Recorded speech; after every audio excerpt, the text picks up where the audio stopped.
Bonjour, je suis Akamba Jean-Jacques, je suis chef traditionnel Bantou en pays Boulou, dans le sud du Cameroun. C'est pas à ce titre que je suis là parce que je suis expert en santé publique, biologiste épidémio et manager des programmes de développement internationaux. Je suis là pour vous parler de l'importance de la mise en place dans les pays en développement des programmes nationaux de lutte contre les maladies émergentes et réémergentes. Le monde, depuis les 20 dernières années, fait face à l'apparition de nouvelles maladies et parfois à l'apparition des maladies qui ont disparu. Ce que nous avons appelé les maladies émergentes et réémergentes. Une maladie émergente est une maladie qui existe quelque part dans la nature, mais qui n'est pas connue des humains. Et subitement, elle apparaît et puis devient contagieuse et est transmise entre les humains. Alors qu'une maladie réémergente est une maladie qui a apparu avant, qui a été gérée et mise sous contrôle et à quelques temps plus tard, elle réapparaît sous des proportions qui ne sont plus contrôlables. C'est pour ça qu'on dit maladie émergente et réémergente.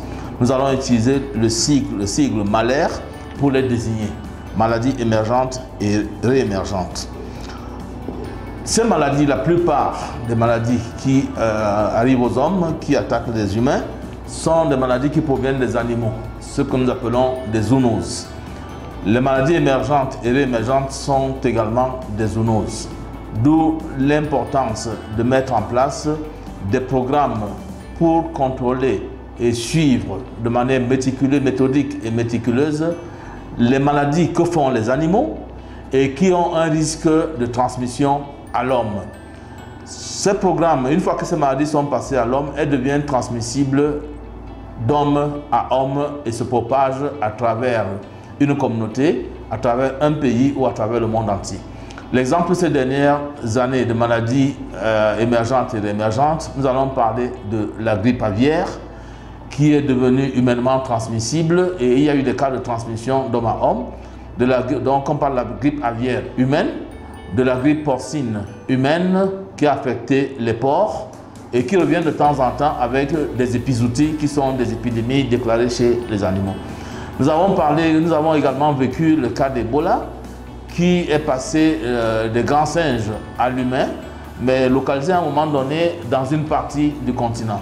Et ces 4 ou 5 dernières années, nous avons eu une flambée d'Ebola à travers le monde entier. Tout comme la Covid-19, la plus récente, qui nous est venue de Chine et qui a affecté globalement le monde entier avec beaucoup de dégâts. Alors, comment a été la réponse des pays en développement face à ces maladies? Très souvent, ils sont mal préparés, très souvent, ils n'ont pas de ressources avisées, et très souvent, on profite de l'expérience des autres qui parfois pourraient marcher, mais très souvent ne marchent pas également parce que les ressources ne sont pas les mêmes, le contexte n'étant pas le même.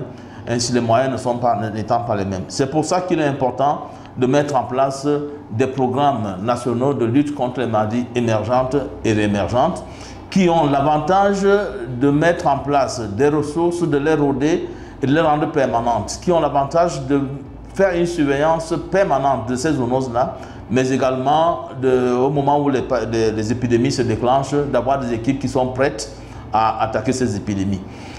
Contrairement à une intervention spécifique et brutale, lorsque ces maladies arrivent, on assiste à un gaspillage énorme des ressources humaines qui sont éparpillées, qui sont inexpérimentées, et à la fin, on arrive à des situations efficaces peut-être, mais parfois non efficientes. C'est de ça qu'il était question de parler ce jour. Au Cameroun, nous avons eu cette expérience-là et un programme national de lutte contre les maladies émergentes et réémergentes a été formulé et avec l'aide de l'OMS, l'Organisation mondiale de la santé, et du ministère de la Santé publique.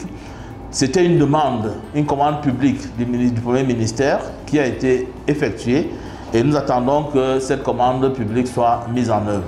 Ce sera un bon modèle pour les autres pays africains de partir sur ce genre de modèle pour éviter de gaspillage de ressources.